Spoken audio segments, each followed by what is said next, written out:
मैं नासिर हुसैन आप सबका नेश अकेडमी में तहे दिल से शुक्रिया अदा करता हूं।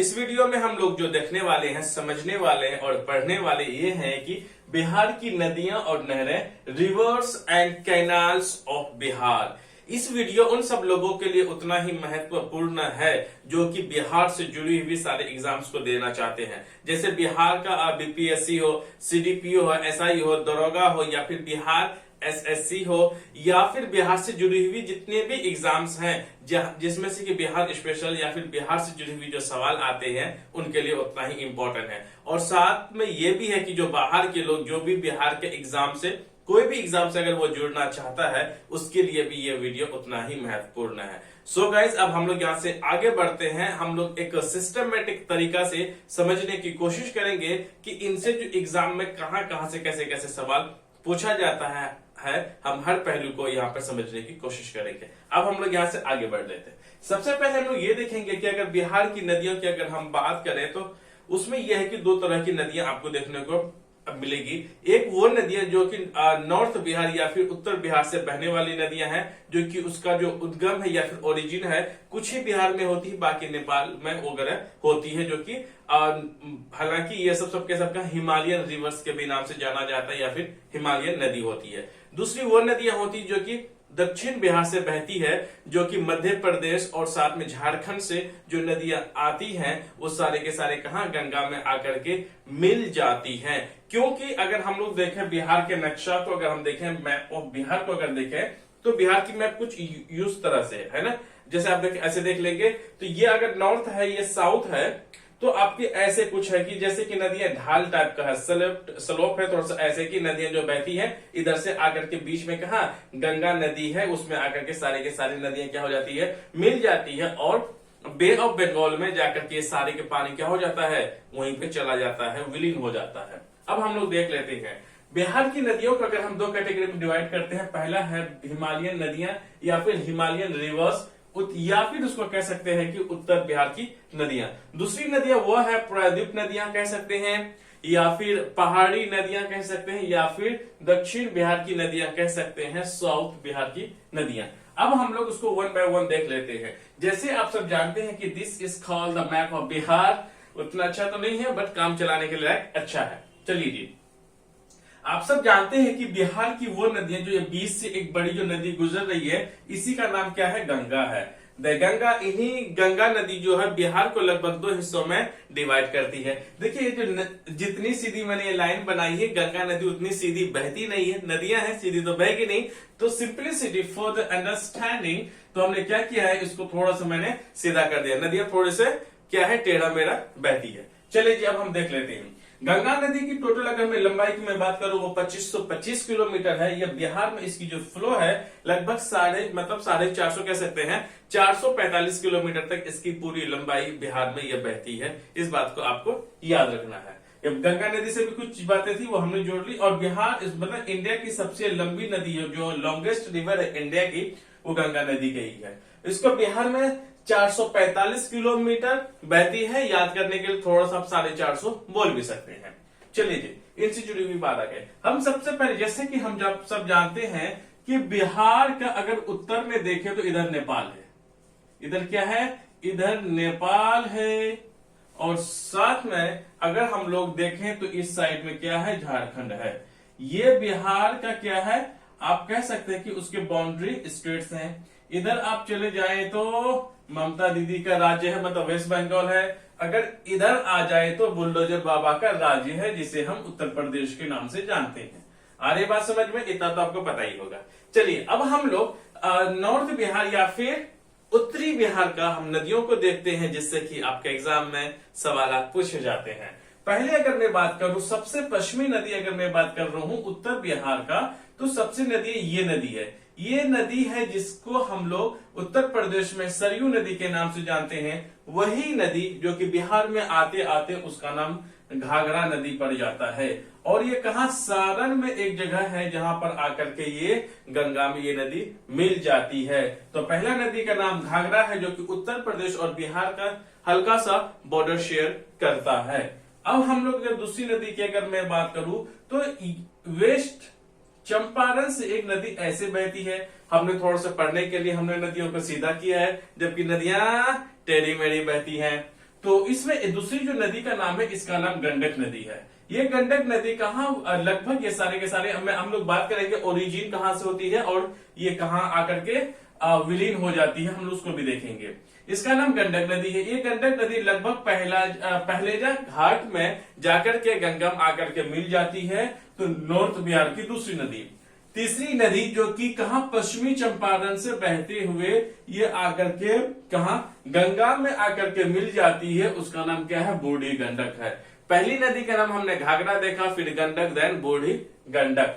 उसके बाद अगर मैं देखूं तो नॉर्थ बिहार में कुछ यूं नदियां हैं। ये नदी, इसका नाम बागमती नदी है, और ये है कौन है, कमला नदी है, कमला पसंद। आज के एक्टर्स को देखते नहीं है, जबकि इतने सारे पैसे होने के बावजूद भी ऐसे ऐसे एड करते हैं जो कि ना खुद खाते हैं, ना अपने बच्चों को खिलाते हैं, ना कुछ अपने परिजनों को खिलाने की वो मतलब उसके पक्ष में रहेंगे।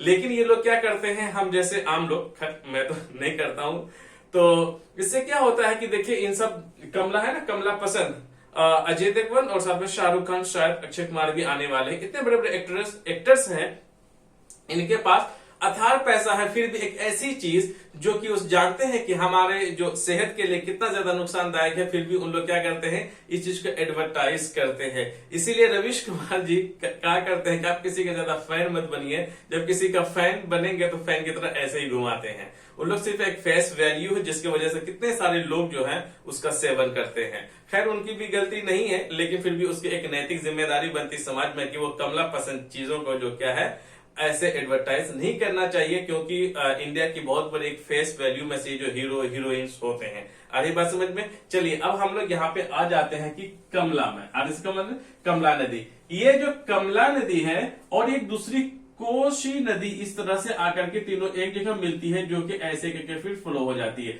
इस नदी का नाम बागमती नदी है, फिर कमला नदी है, ये कोशी नदी है। यही इंपॉर्टेंट है क्योंकि बिहार में गंडक नदी हो गई, कोशी नदी हो गया, इनसे ही जुड़ी हुई सारे के सारे सवाल पूछते हैं। ये सब मिल करके यहां से आकर के गंगा में आकर के लगभग पूर्णिया के पास मिल जाती है।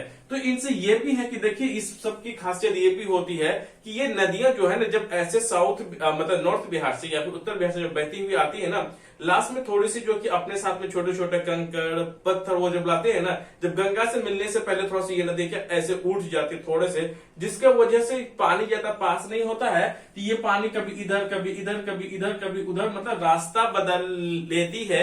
इसीलिए नॉर्थ बिहार की नदियां की ये भी खासियत होती है कि वो रास्ते बदलने में सबसे ज्यादा मशहूर है। उनमें से अगर देखा जाए तो कोशी नदी है। कोशी नदी बिहार का सोरो भी कहा जाता है, बिहार का दुख भी कहा जाता है, बिहार का मुसीबत भी कहा जाता है इन्हीं को, क्योंकि इनसे नुकसान जो सीमांचल वाले एरिया में सबसे ज्यादा होती है। चलिए जी अब हम लोग यहां से आगे बढ़ लेते हैं। कोशी नदी के बाद अगर हम देखें सबसे नॉर्थ ईस्ट बिहार की अगर मैं बात करूं, तो अगर उत्तरी और पूर्वी बिहार की मैं बात करूं तो वो महानंदा नदी है, जो कि यहां से ऐसे ऐसे करके निकलती और गंगा में आकर के विलीन हो जाती हैं। वन बाय वन हम लोग फटाफट याद कर लेते हैं कि नॉर्थ बिहार की नदियां कौन कौन सी है। पहली नदी घाघरा नदी, उसके बाद हमने देख ला कि गंडक नदी, फिर बूढ़ी गंडक है, फिर बागमती है, कमला है, ये कोशी है, ये महानंदा है। आपको याद कर लेना अभी साथ साथ में, जैसे आपने नोट करेंगे फिर आप अपनी मन से फटाफट बिना देखे हुए आप करने की कोशिश करें, क्योंकि a perfect practice makes a man perfect. आपकी जो प्रैक्टिस हो बिल्कुल परफेक्ट होनी चाहिए, तभी आपका लिखने का मतलब होता है। आप सिर्फ लिखें फिर आप जमा करते जाए, ढेर बनाते बनाते हो सकता है कि किताबों और नोटों की ढेर जो है इतना हो जाए, but in case of knowledge आपके नॉलेज में शायद इतना ना हो पाए, नॉलेज में इतना ही हो जाएंगे। इसीलिए आप जितना लिखते हैं आप कोशिश करें कि उसको आप सीखें, पढ़ें और याद रखने की कोशिश करें, ताकि कि जहां पर भी आपकी इसकी जरूरत पड़े आप वहां पर अपना इनपुट एक बेहतर दे सकते हैं। चलिए इसको नोट्स भी बनाना, आपको याद भी करना है। अब आ जाते हैं हम लोग गंगा के उत्तरी दक्षिण साइड में, जिसे हम कहते हैं प्राद्वीपीय गंगा नदी, प्राद्वीपीय कह सकते हैं, या फिर पहाड़ी नदियां, या फिर हम लोग दक्षिण बिहार की नदियां।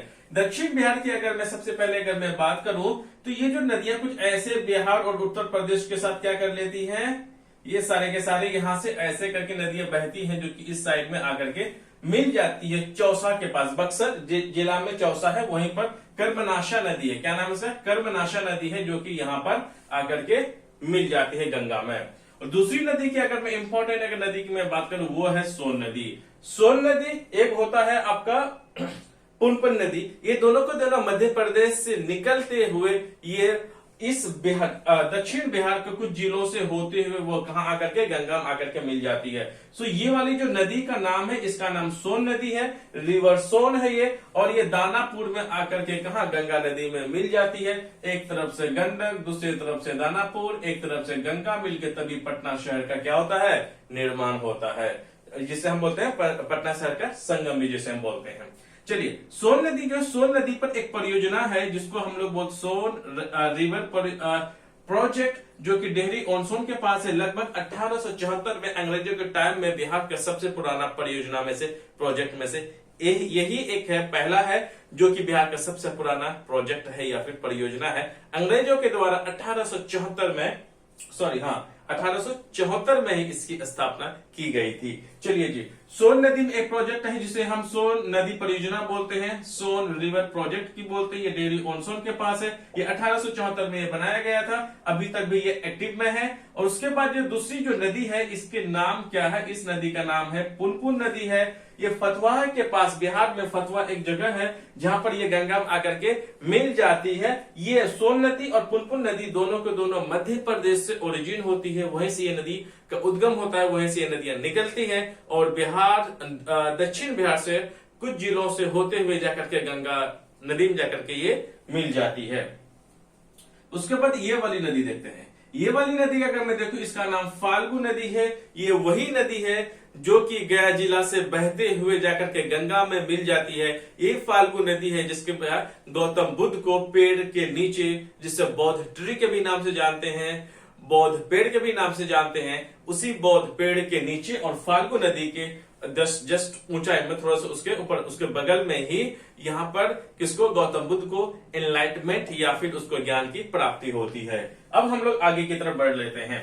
और दूसरी नदी है जो कि देखिए फाल्गु नदी, क्यूल और अजय उतना इंपॉर्टेंट एग्जाम के पॉइंट ऑफ व्यू से नहीं है, लेकिन बताना जरूरी है। उसके फाल्गु नदी हो गया, उसके बाद क्यूल है, इधर अजय नदी है। ये सारे के सारे मैंने बताने की कोशिश की है। एक बार फिर से मैं रिपीट कर देता हूं दक्षिण बिहार की नदियां।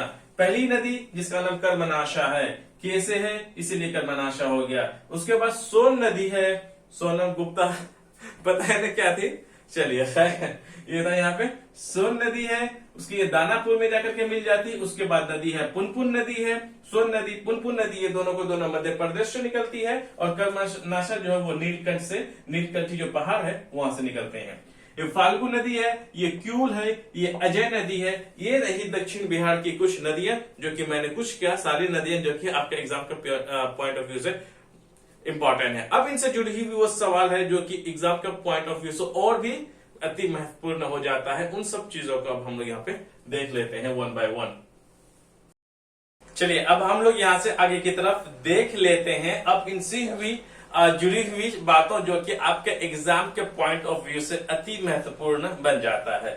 अब हम लोग सबसे पहले देख लेते हैं कि नदियां में सबसे पहले मैं गंगा नदी की मैं बात करूं तो गंगा नदी जो निकलती है उद्गम या फिर पॉइंट ऑफ ओरिजिन या फिर सेंटर ऑफ ओरिजिन की, ये नदी जो है गंगा नदी कहां से निकलती है? वो नदी गंगोत्री उत्तराखंड से ये नदी निकलती है गंगा नदी। और मुहावना या फिर आउटफॉल या फिर उसे हम कह सकते हैं माउथ, कि ये नदी जाकर के मुंह के बल कहां गिर जाती है, इस बात को आपको याद रखना है। ये जो है मुहावना, आउटफॉल या फिर माउथ, जहां पर नदियां आकर के गिरती है, निकलती कहीं और है, गिरती कहीं और है, उसको देख लेते हैं। गंगा नदी जो निकलती है ओरिजिन, पॉइंट ऑफ ओरिजिन वो उत्तराखंड में है, और जो गिरती है नदियां वो बंगाल की खाड़ी में जाकर के मिल जाती है। जैसे मैंने बताया कि बिहार टोटल जो गंगा की जो लंबाई है वो 2525 किलोमीटर की है, बट बिहार में सिर्फ 445 किलोमीटर ही इसकी क्या है? लंबाई है। अब हम लोग देख लेते हैं दूसरी नदी कौन सी है, वो गंडक नदी। ये फिलहाल हम लोग गंडक, घाघरा, बूढ़ी गंडक, कोसी और महानंदा, ये सब हमारे कहा, ये वाली नदी हमारा उत्तरी बिहार की नदियां हैं, रिवर्स ऑफ नॉर्थ बिहार की, जरा हम देख लेते हैं। उसके बाद आ जाती है कि गंडक नदी, गंडक नदी जो है वो मध्य हिमालय, ये नेपाल से निकलती है, मिडिल हिमालयन से ये निकलती, हिमालय से निकलती है, नेपाल से जो कि हिमालय पहाड़ की बीच से मिडिल से ये नदी निकलती है। ये नेपाल से बहते हुए कहा, ये नदी जो है गंडक नदी आपका उत्तर प्रदेश से होते हुए कहा बिहार में आकर के मिल जाती है। और साथ में ये पहलेजा घाट, जो कि मैंने मैप के जरिए से मैंने बताया कि ये पहलेजा घाट में जाकर के गंगा में मिल जाती है। याद रखिएगा सारे के सारी नदी कहाँ मिल जाती है, जैसे कि थोड़ा सा ऐसे कर ले मैप, ऐसे ऐसे करके थोड़ा सा ऐसे ऐसे करके कि ये जो गंगा नदी है इसी में सारी के सारी नदियां क्या हो जाती है, मिल जाती है। चाहे वो उत्तरी बिहार की नदियां या फिर वो साउथ बिहार की नदियां, वो सारे के सारे गंगा में आकर के मिल जाती है। गंडक नदी पहलेजा घाट में आकर के ये मिल जाती है। अब हम लोग देख लेते हैं जो नेक्स्ट नदी है वो है घाघरा नदी। घाघरा नदी जो है नामपा श्रेणी या फिर नामपा रेंज है, वहां से ये नदी निकलती है और छपरा के पास जाकर के, छपरा जिला छपरा में जाकर के गंगा नदी में जाकर के ये मिल जाती है। आपको याद रखना है कि नदियां कहां से निकलती है और बिहार में बहने वाली नदियां कहां से निकलती है और कहां जाकर के मिल जाती है, उस बात को आपको याद रखना है। छपरा में आकर के वो नदी गंगा में मिल जाती है। सोमेश्वर की पहाड़ी से जो निकलने वाली नदी है घाघरा के बाद हम लोग देते हैं कौन सा नदी, बूढ़ी गंडक नदी। बूढ़ी गंडक नदी जो है वो कहा, सोमेश्वर की पहाड़ियां या फिर सोमेश्वर हिल से ये बूढ़ी गंडक नदी निकलती है। मुंगेर के पास आकर के, मुंगेर में ये गंगा नदी में आकर के मिल जाती है। नेक्स्ट अगर मैं रिवर की अगर मैं बात करूं वो है कोशी नदी, जो कि सप्तकोशिकी नेपाल से, सप्तकोशिकी नेपाल से ये नदी निकलती है और पूर्णिया के पास जाकर के, हालांकि पूर्णिया में कोसी नदी कम बहती है लेकिन ये पूर्णिया के पास आकर के कहा गंगा में आकर के ये नदी मिल जाती है। मेरा जो डिस्ट्रिक्ट है मैं इसी पूर्णिया डिस्ट्रिक्ट के मैं रहने वाला हूं। अब हम लोग आगे बढ़ जाते हैं।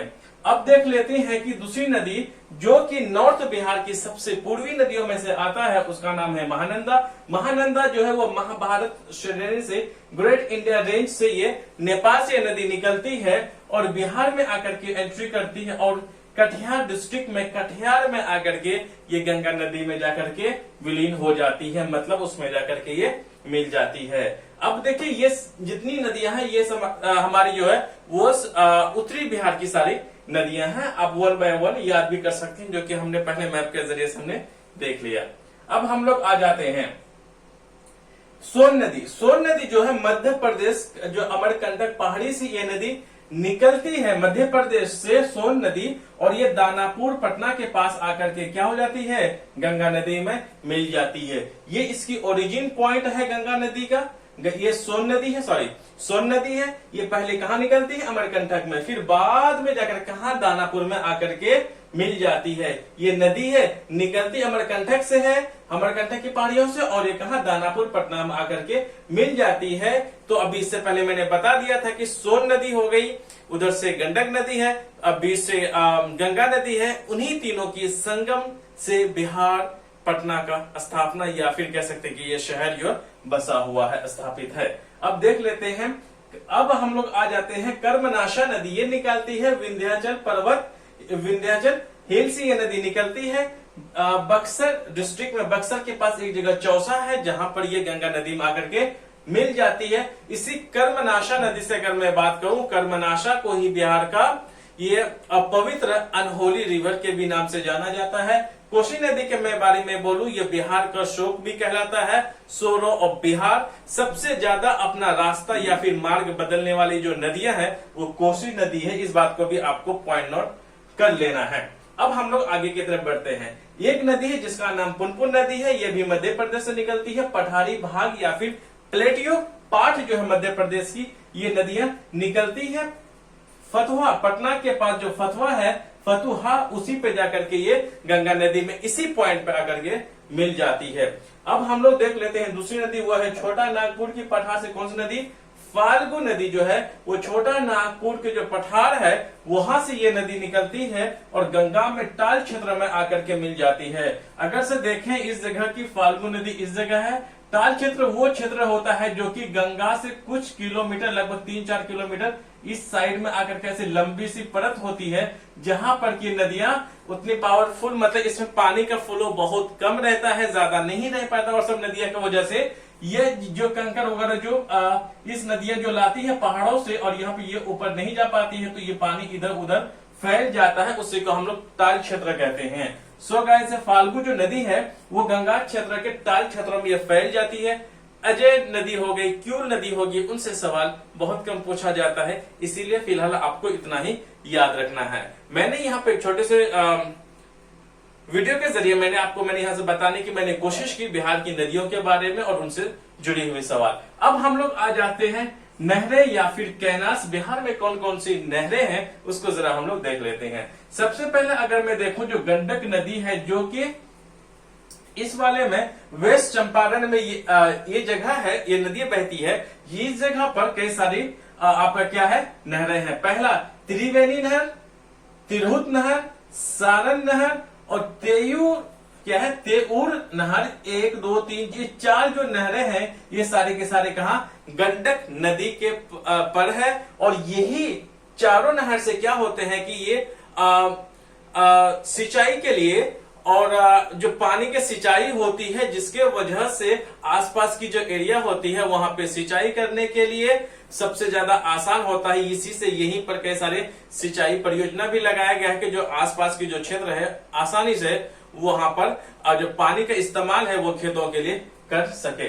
उसके बाद देख लेते हैं अगला बार ये है कि ये आपको चारों याद रखना है, त्रिवेणी नहर, तिरहुत नहर, सारण नहर, उसके बाद तेऊर नहर जो है वो सबके सब कहां पे है, गंडक नदी पे बसा हुआ है, जो कि इरिगेशन के लिए सिंचाई के लिए यूज किया जाता है। अगर नहर की मैं बात करूं, नेक्स्ट नहर वो है राजपुर नहर, जो कि कोसी नदी पर बसा हुआ है। यही कोसी पे और भी याद रखना है कि पूर्वी और पश्चिमी कोसी नहर जो नहर है वो भी पूर्वी या फिर पश्चिमी जो नहर है वो भी कोसी नदी के पर बना हुआ है, इस बात को याद रखना है।